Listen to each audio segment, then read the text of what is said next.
Missing kids. The scariest babysitting experience I've ever had was when I lost the kids I was babysitting. I showed up at a house I usually babysat for. It was already dusk, but the 3 kids had 4 bikes out and waiting. Apparently, they all wanted to go bike riding at night, and their parents thought this was a great idea for a babysitter to handle. I thought it was too late to take a 5, 7, and 11-year-old bike riding, since it would be dark in less than an hour. But I was being paid to basically just follow directions, so I hushed up. These were kids who were very hyper and not always great at following directions. I had to follow a windy, confusing set of streets to get to the gas station, and then cross a 6-way, busy and dangerous intersection with 3 kids on bikes at night time. My bike needed air. I wished I was courageous enough to say no. Instead, I let the 11-year-old ride ahead with the 5-year-old. They had strict instructions. They had to wait at the corner of every block until I got there. The 7-year-old had just gotten her training wheels taken off, and therefore was wobbly and slow. I walked my bike beside her while her siblings waited for us at the corners. The plan was simple, organized, and working. Until it didn't. We were following the plan when at the edge of the block, the 11 and 5-year-old, instead of stopping at the corner, turned left and disappeared from sight. I yelled their names, but they completely ignored me. I immediately pulled the 7-year-old off her bike and made her run it to the corner with me. But when we got there, they were gone. Nowhere to be seen. I tried to follow and yelled their names, but I couldn't find them anywhere. The 7-year-old said after a while that there was a shortcut to the gas station, but that she didn't know it. She thought that might be where her siblings went. They had no cell phones, or at least I didn't have their numbers. So as panicked as I was, I had to make a decision. You have to know that the gas station was still 10 minutes away. And if they weren't there, then I basically left them alone for 20+ minutes, at night, in a dangerous city.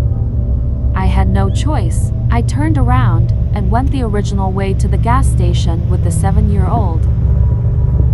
10 minutes later I crossed and walked towards the air pump, and nothing, no children to be found, completely empty. Now I'm full out panicking, trying to figure out what I'm going to tell their parents, if I'm going to have to call the cops, and if you can be sued for following really terrible babysitting instructions. Literally, my heart is about to explode. I'm 2 seconds from throwing up when 5 minutes after, the 11-year-old and 5-year-old showed up. I was just about to give up and leave too. I have no idea where they actually went or why they left. I didn't ask at all. I was just so grateful that they were there and alive. And I didn't have to call the cops and no one got hit by a car. I was so grateful and so mad. And that was the scariest babysitting experience I ever had. If you're wondering, I 100% positively did not tell the parents the full story. How much the kids told, I'm not sure, but they never asked me about it. Update. This was definitely the last time I babysat for this family. I had been helping there for over a year by that point though. And while there were some nutty moments, this was by far the worst. They were and still are a great family.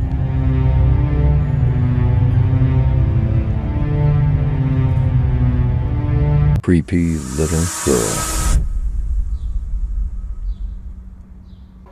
I started babysitting my neighbors a little before I should have.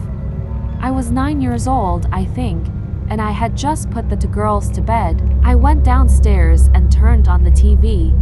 Almost immediately, I heard one of the girls crying, run to the bathroom and slam the door, but this wasn't like them. I went back upstairs and tried to enter the bathroom, but the door was locked and the little girl wouldn't respond, just cry. I decided to check on the second sister. They share a room with a bunk bed. Both of them were sound asleep. but I could still hear the hysterical crying. I ran back downstairs, still hearing the crying. Their parents returned half an hour later and we all went to check the bathroom, still audible crying. This time, the door wasn't locked and the crying quietly faded as we approached. I retired my babysitting career that night.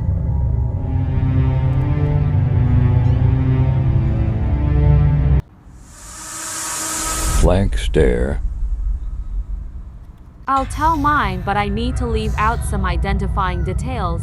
I was living in a very secluded place. I got a reference from a friend who was busy to babysit for this family who was vacationing nearby at a house near the ocean. House turned out to be less than a mile from the beach with nothing but sand between us and it. There were only a couple vacation homes and they were all pitch black when we arrived. The dad picked me up from my house. There was no moon or street lights, so I could not see the ocean, but we were close enough to hear it. This would have been creepy enough all by itself. So the parents leave, we have popcorn and watch some TV for an hour or so before it's his bedtime. The kid is about 3 or 4. I wasn't sure. He didn't talk to me at all. So with our current horror movie locale, this was creepy thing number 2.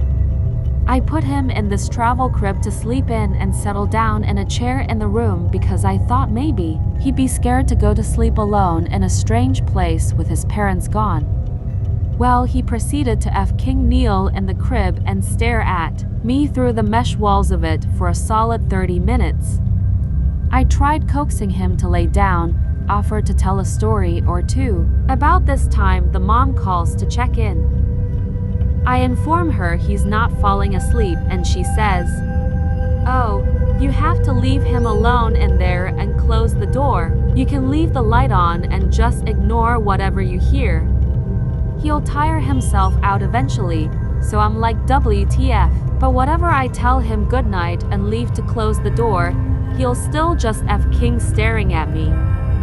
I go sit in the next room when this thumping noise starts slow and then continues to get louder. So I get up to peek into the room to see what he's doing. I know the mom told me not to worry about it, but hell, I had to see WF was going on. I look in and he's banging his head on the side of the crib pretty hard, but it's one of those flimsy travel cribs.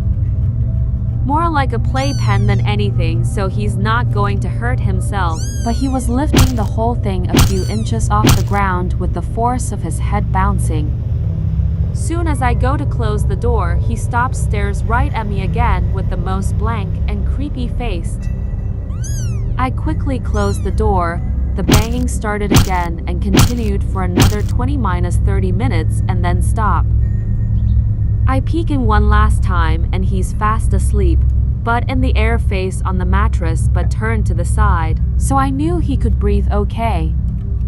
The next 3 hours of complete silence were a bit tortuous. I could not wait to leave. It's possible he had issues, lack of speech and his behavior, but to not warn me at all was kinda wrong of the parents. I never sat for them again, thank God.